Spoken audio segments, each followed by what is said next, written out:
추수감사주의를 맞아 한 달여 전부터 올해의 감사의 제목을 묵상하다가 어느 영상을 하나 보게 되었습니다. 우리가 2017년 다니엘 기도 때 만났던 이삭 목사님의 다른 교회에서 간증하셨던 영상이었습니다. 그 영상을 본 이후로 지금까지도 영적인 몸살을 앓고 있습니다. 밥을 먹어도 Thank you, sir. 선생님, 고맙습니다. 책상에 앉아도 Thank you, sir. 기도의 자리에 앉아도 Thank you, sir. 차를 운전하면서 가도 Thank you, sir. 고맙습니다. 선생님, 이 말이 눈물과 함께 제 마음을 떠나지 않았습니다. 지금도 여전히 Thank you, sir라는 말이 말할 수 없는 아픔이 되어서 제 영혼을 휘감아 돌고 있습니다. 예배 전에 올려드렸던 헌신송 그 찬양을 하면서도 여전히 그 소리가 제 귓가를 떠나지 않았습니다. Thank you, sir. 그래서 좀 길지만 오늘 그 영상을 여러분에게 직접 소개해드리고 싶었는데 영상 송출에 혹시 문제가 있지 않을까 해서 테스트해 본 결과 그 목사님의 간증 음성이 겹치더라고요. 이중으로 들려서 어떻게 할 수가 없는데 그 문제를 고치지를 못했습니다. 그래서 가능한 만큼 간증 그대로를 제 언어로 여러분에게 소개해 드리려 합니다.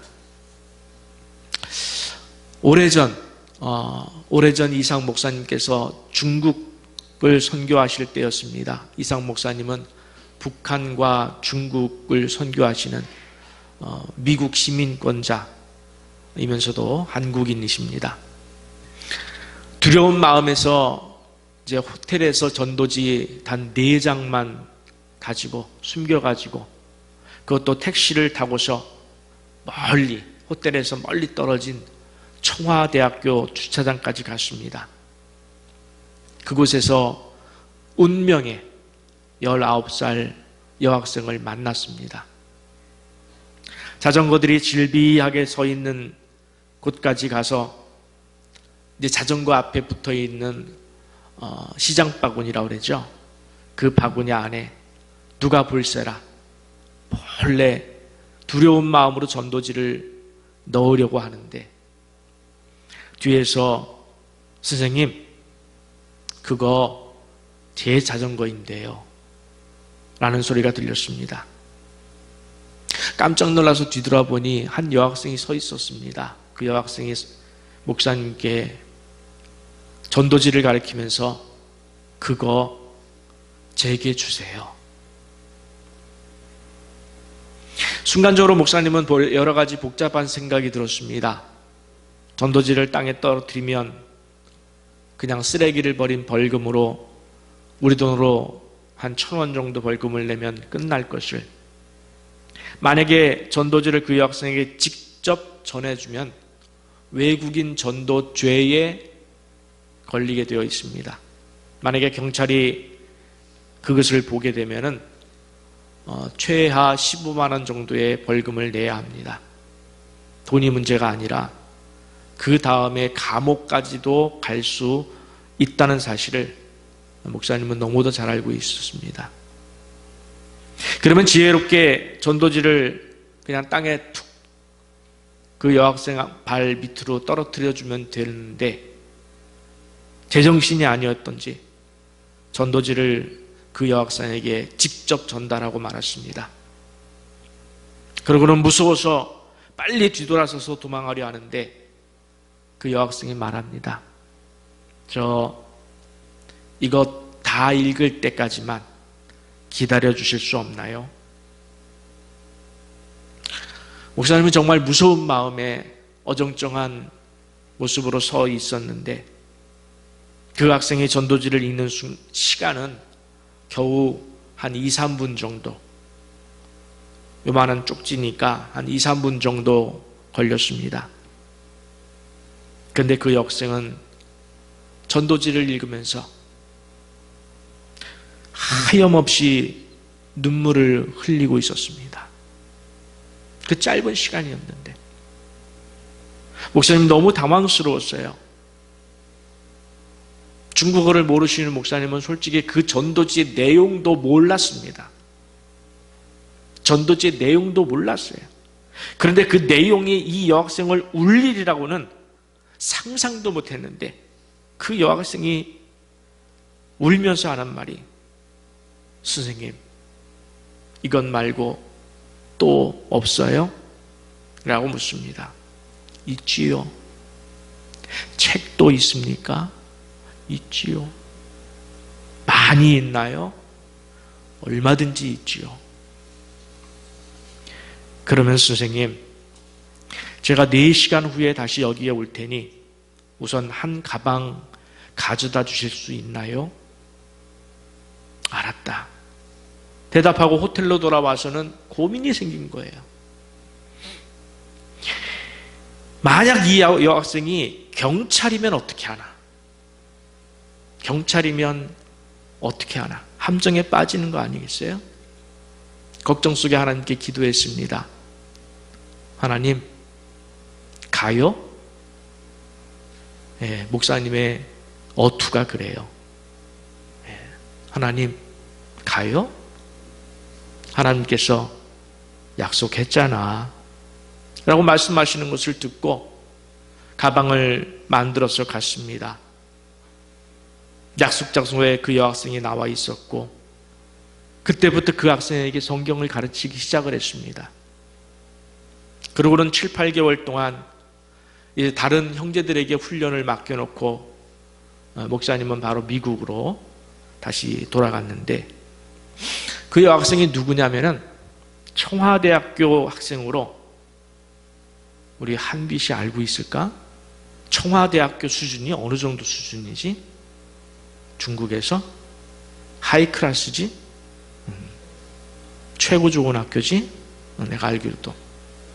청와대학교는 중국에서 우리나라의 서울대학교 정도예요. IQ가 얼마냐면 175. 천재 중에 천재의 여학생이었습니다. 그 학생이 정말 복음을 받아들이는 것이 남달랐다고 해요. 하나를 가르쳐주면 10, 20을 깨달았다고 합니다. 그래서 다들 크게 기뻐했습니다. 우리가 드디어 세상을 얻었구나. 정말 너무도 훌륭한 일꾼 하나를 얻었구나. 엄청나게 기뻐했다고 했습니다. 그 당시만 해도 중국에서 사람 하나 만나는 것이 얼마나 귀한 때였는지 몰랐던, 핍박이 심했던 그런 때였습니다. 그런데 천재 여학생을 만났고 그 학생이 복음을 완전히 받아들였으니까 그럼 얼마나 좋았을까요? 이 학생에게 거는 기대감이 얼마나 컸을까요? 7, 8개월이 지나서 목사님께 전화가 왔습니다. 목사님, 우리가 이 아이를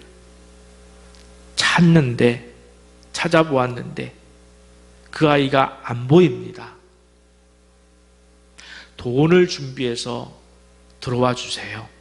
이 말은 2,000불을 준비해서 오라는 말이라고 합니다.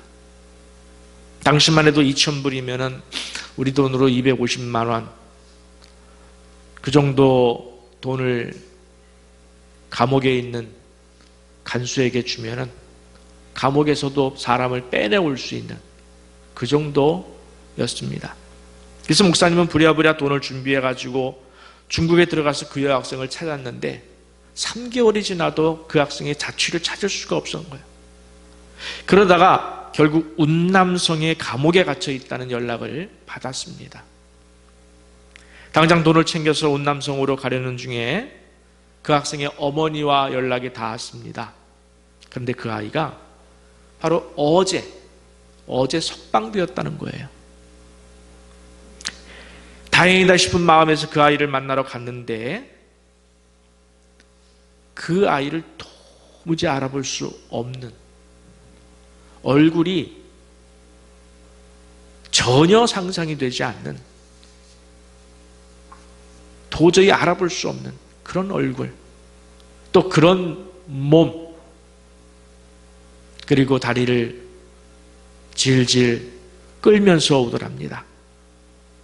목사님이 택시를 타고서 무슨 일이 있었니? 라고 묻자 아무 말도 하지 않기로 서약하고 감옥에서 나왔습니다 하더랍니다. 그러면서도 목사님께는 말씀을 드려야 합니다 하고 말하는데, 감옥에 붙잡혀서 간 첫날 밤에만 50여 명의 이 죄수들에게, 50여 명의 죄수들에게 강간을 당한 거예요.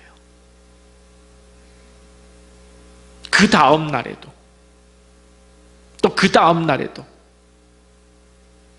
그 다음 날. 3개월이 되어 임신이 되었어요.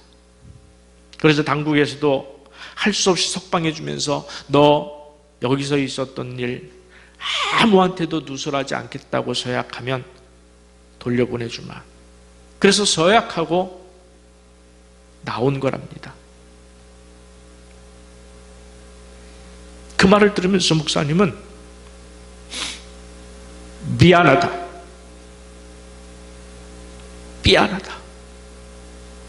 내가 너에게 예수를 전하지 말걸. 차라리 내가 네게 전도하지 말걸. 미안하다. 잘한 말인지 몰라도 툭 자기의 마음이 튀어나왔습니다. 그랬더니 이 여자아이가 하는 말이, 아니에요. 목사님이 제게 생명을 주었습니다. 하늘나라를 주었습니다. 영생을 주었습니다. 그리고 마지막으로 헤어질 때 손을 모으며 고개를 숙여 하는 말이 Thank you, sir. 스승님, 고맙습니다. 스승님, 고맙습니다.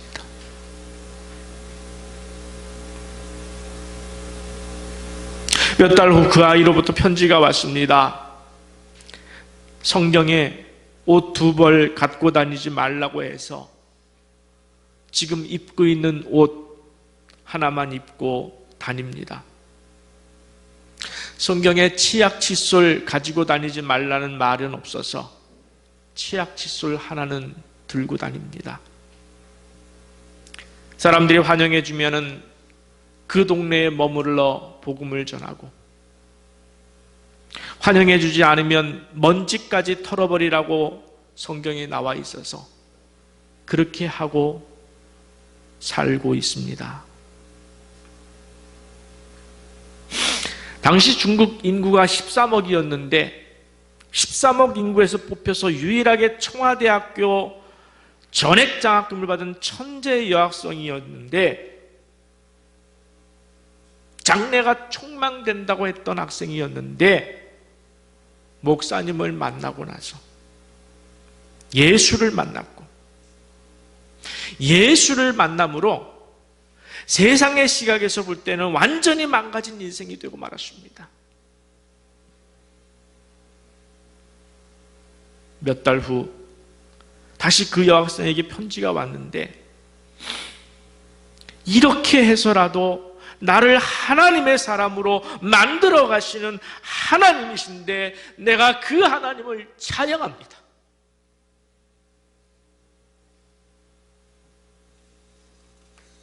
이렇게 해서라도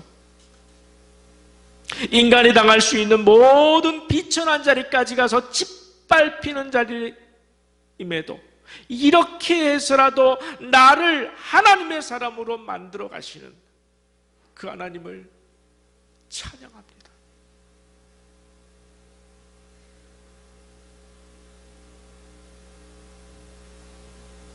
그리고 얼마 후 다른 형제에게 연락이 왔습니다. 목사님, 이제 그 아이 더는 기다리지 마세요.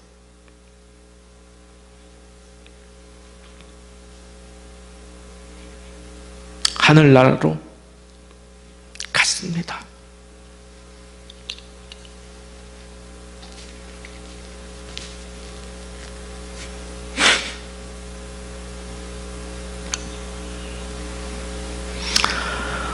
좀 긴 간증이었지만 꼭 여러분과 함께 나누고 싶었습니다. 여러분은 이 감사의 계절에 어떤 감사의 마음으로 살고 계십니까? 혹시 하나님에 대한 감사의 마음도 없이, 그리고 하나님과 별다른 감정 교류도 없이 그냥 그저 그런 나날을, 또 11월이 되었구나, 추워지기 시작했겠구나, 그렇게 혹시 지내고 계신 것은 아닐까요? 하루에 얼마의 시간을 별도로 내서 말씀과 기도를 통해서 하나님과 친밀한 교제를 나누고 계십니까? 여러분을 향하신 그 깊으신 하나님의 뜻을 묻고 생각하고 기다리고 계십니까? 하나님께서 어떤 말씀을 여러분에게 들려주시길 또 듣고 계십니까? 오늘도 그저 주일이니까 교회에 왔고 추수감사절이라고 하니까 생각 없이 얼마의 감사 헌금을 그냥 드린 것은 아닐까, 한 번쯤 나에게 물어봤으면 좋겠습니다. 내가 정말 2020년을 지내면서 진짜 감사한 일이 무엇일까요? 깊은 생각 없이 오셨다면, 고민 없이 오셨다면 지금이라도 늦지 않았습니다. 하나님과의 친밀한 교제를 통해서 생각을 좀 깊이 해보시면서 오늘 하루라도 하나님께 그 감사의 제목들을 올려드렸으면 좋겠습니다.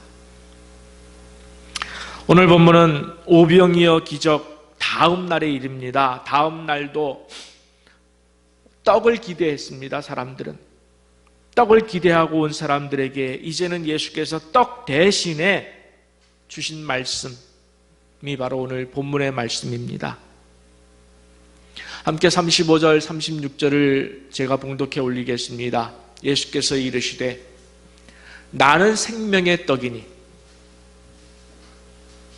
그러니까 육신의 떡, 일반적인 떡, 어제 먹은 오병이어와 같은 떡과 생선을 기대하고 왔던 사람들에게 주시는 말씀이에요. 나는 생명의 떡이니 내게 오는 자는 결코 줄이지 아니할 터이요 나를 믿는 자는 영원히 목마르지 아니하리라. 그러나 내가 너희에게 이르기를 너희는 나를 보고도 믿지 아니하는도다 하였느니라. 아멘. 여러분, 하나님 말씀에는 무조건 아멘 하시기 바랍니다. 아멘. 여러분은 무엇을 기대하며 지금 예수님을 믿고 또 무엇을 기대하며 이렇게 예배에 오셨습니까? 예수께서 우리를 위하여 준비하신 것은, 여러분을 위하여 준비하신 것은 먹는 떡, 물질, 세상의 명예와 부유함이 아니라 뭐라고 했습니까? 생명의 떡이라고 그랬어요. 영생이라고 합니다. 함께 본문 47절 48절을 보겠습니다. 요한복음 6장 47절 48절입니다. 진실로 진실로 너희에게 이르노니 믿는 자는 영생을 가졌나니 내가 곧 생명의 떡이니라. 아멘. 그런데 너희는 나를 보고도 믿지 않는다고 그랬어요. 실제로 생명의 살과 피에 대한 말씀, 영생의 말씀을 들은 사람들은 먹는 떡이 아니라 영생이란 말씀이 마음에 걸림이 되었다고 그랬어요. 여러분, 하나님 말씀이 여러분에게 걸림이 될 때가 있습니까? 그러면 안 되는 거예요. 걸린다는 것은 하나님이 기준이 아니라 내가 기준이에요. 내가 기준으로 하나님 말씀을 보니까 걸리는 거예요. 프릭션이 일어나는 거예요. 마찰이 일어나는 거예요. 하나님 말씀을 볼 때나 안 볼 때나 내가 사는 날 동안에 기준은 딱 한 가지, 내가 아니라 하나님이어야 합니다. 그러면 하나님 말씀에서 걸림이 될 일이 없는 줄 믿습니다. 근데 이 사람들에게 마음에 걸렸다고 그랬어요. 걸림이 되니까 예수님을 떠났습니다. 예수님에게 등을 보이고 떠났어요. 너희에게 영생을 준다고 했는데 떠났습니다. 그때 예수님께서 제자들에게 묻습니다. 너무도 유명한 이야기죠. 너희도 가려느냐? 베드로가 대답을 합니다. 주여, 영생의 말씀이 주께 있사오니 우리가 누구에게로 가오리까? 아멘. 영생의 말씀이 주께 있사오니 우리가 어딜 가오리까? 어딜 가오리까? 오직 주밖에는 나의 주 없나이다. 여러분은 예수께서 나를 위하여서 내게 영생을 준비해 놓고 계심을 믿으십니까? 그래서 세상 것을 기대하기보다는 영생을 기대하고 주님의 이름을 부르고 찾고 예배드리고 이 자리에 오셨습니까? 아멘. 그 영생의 선물로 인해서, 그 영생의 선물 때문에, 내가 예수를 만났기 때문에 다른 어떤 손해나 피해나 어려움이나 고난 속에서도 나는 하나님께 매 순간 매일 감사드립니다. 이렇게 고백하시고 계십니까? Thank you, sir. 선생님 고맙습니다. 그 말은 Thank you, God. 하나님 고맙습니다. 하나님 고맙습니다. 본문 53절에서 예수께서 인자의 살을 먹지 아니하고 인자의 피를 마시지 아니하면 너희 속에 생명이 없다고 그랬어요. 너희 속에 생명이 없다. 내 살을 먹고 내 피를 마시는 자는 영생을 가졌고 마지막 날에 내가 그를 다시 살리겠다라고 약속하셨습니다. 아멘이십니까? 아멘, 아멘, 아멘. 그렇다면 주님의 살을 먹고 주님의 피를 마신다는 이 말씀의 의미는 무엇일까요? 함께 56절 말씀 보겠습니다. 내 살을 먹고 내 피를 마시는 자는 내 안에 거하고 나도 그의 안에 거하나니. 주님의 살을 먹고 주님의 피를 마신다는 것은 우리가 그분 안에 거하는 것을 의미합니다. 여러분, 우리가 주님 안에 거하는 게 무슨 의미일까요? 주님의 말씀 안에 거하고 주님의 뜻 안에 거하고 주님의 원하심 안에 거해서 주님께서 내게 무슨 말씀을 하시든지 마음에 걸림이 없어야 되는 거예요. 아멘, 아멘, 아멘, 아멘, 아멘. 이것이 바로 주님 안에 거하는 거예요. 청와대학교의 그 여학생이 고백했습니다. 이렇게 해서라도 나를 하나님의 사람으로 만들어 가시는, 여러분, 이 고백을 할 수 있었을까? 어떻게 이 고백을 할 수 있었을까? 이 학생이 어떻게 이 고백을 할 수 있었을까? 이렇게 아세라도 몸과 마음이 다 무너지고 망가졌어도 나를 하나님의 사람으로 만들어 가시는 그 하나님을 찬양합니다. 왜? 영생의 선물을 주셨으니까. 이 땅에서는 처참했지만 영생의 선물을 주셨기에 나는 그 영생의 선물을 바라보고 이렇게 해서라도 나를 하나님의 사람으로 만들어 가시는 여호와를 찬양합니다. 여러분도 여러분의 인생 속에서 하나님의 사람이 되기 위해서라면,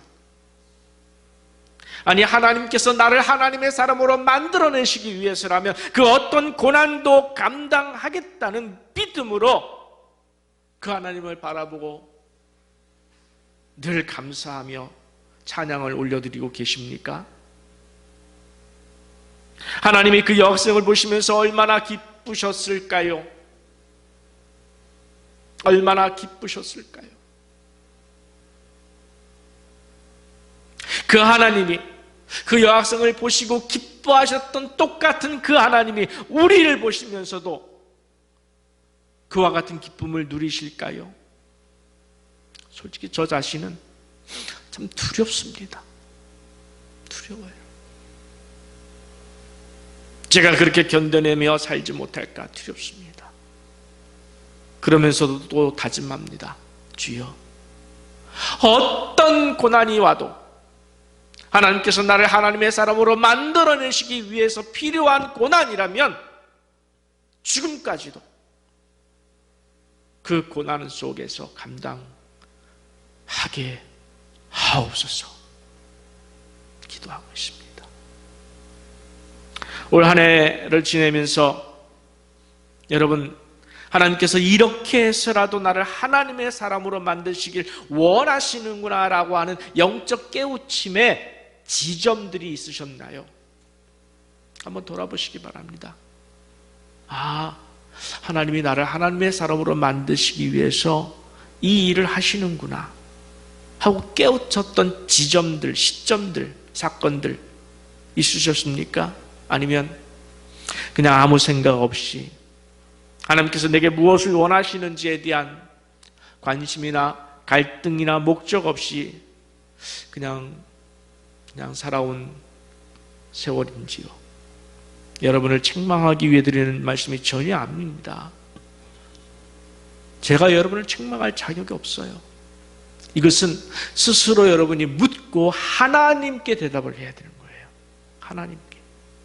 우리가 지금 추수감사절을 맞이해서 하나님께 대답할 시점이 된 것 같아요. 어쩌면 우리 가운데도, 여러분 가운데도 정말 하나님께서 2020년도에 내게 원하시는 일이 무엇일까? 이것을 두고 계속해서 기도하면서 주님이 주시는 마음과 말씀에 순종하면서 여기까지 오신 분들도 계시리라 믿습니다. 그런 분들을 향해서 하나님께서 얼마나 기뻐하실까? 얼마나 하나님께 기쁨이 되셨을까?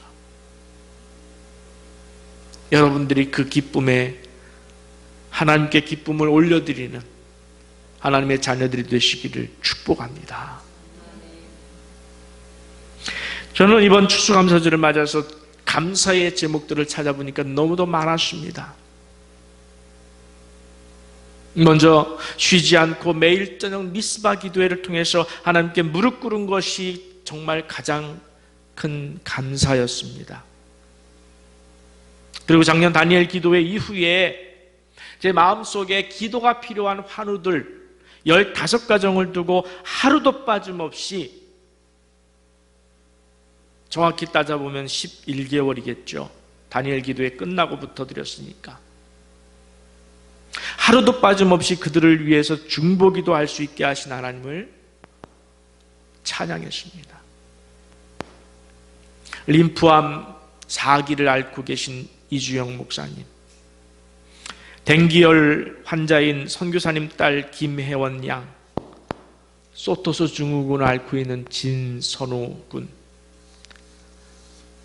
백혈병을 앓고 있는 엄수민 군, 흉선암 4기인 정영선 목사님, 뇌졸중으로 쓰러져 있는 원석 씨와 그 큰 덩치의 아들을 간호하시는 그 연로하신 어머니 권사님,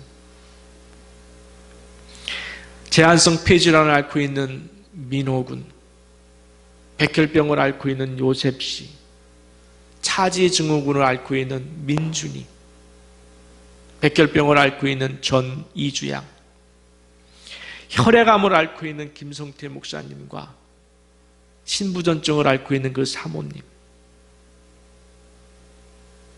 시에라리온에서 선교하다가 뇌졸중으로 쓰러진 김경준 선교사님, 위암과 뇌경색을 앓고 있는 하은우 목사님, 그리고 아예 두 눈이 없는 인도네시아의 마리아 양,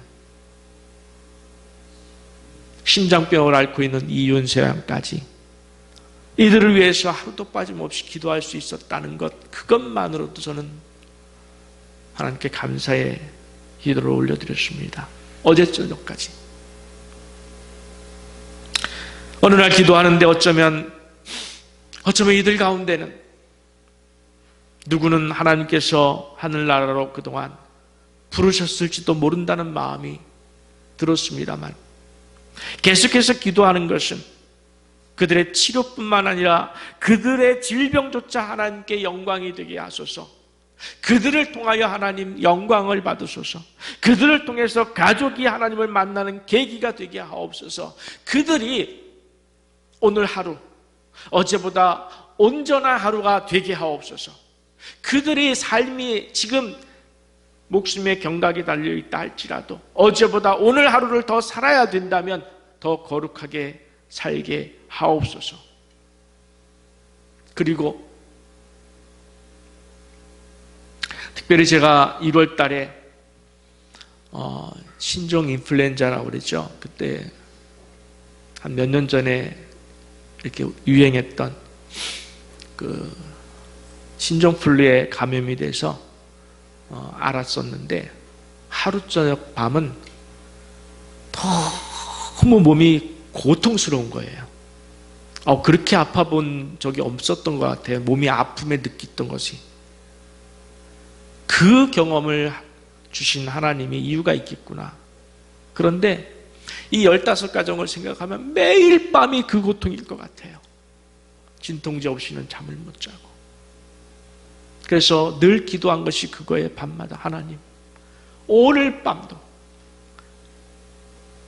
이 15가정의 환우들이 하나님 몰핀이라도 맞아서 진통 없이 잠을 잘 자게 해 주옵소서.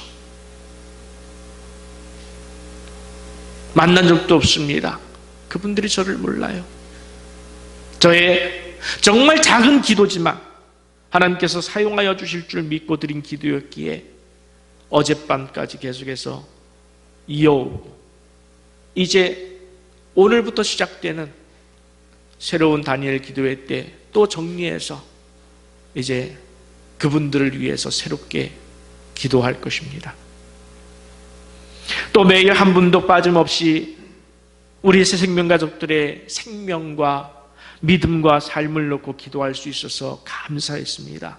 여러분, 목자가 양들을 잇는다는 것은 그건 죄 중에 죄일진데, 적어도 제가 저 스스로에게 입술과 마음으로 단 하루도 여러분들을 잊지 않았던 한 해였습니다.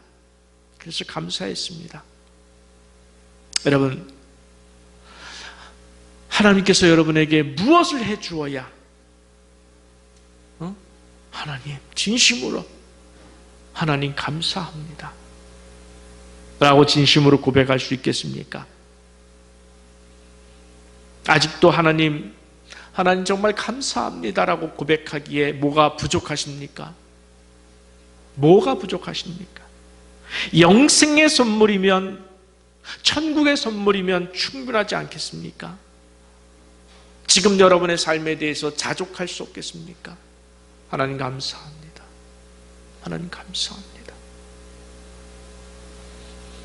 그 모진 삶의 고통 속에서도 영생의 복음을 증거해 준 이상 목사님을 향해서 그 여학생의 마지막 고백인 Thank you, Sir. 하나님, 고맙습니다. 이 고백이 오늘 여러분의 진심 어린 고백이 되시기를 간절히 축원합니다.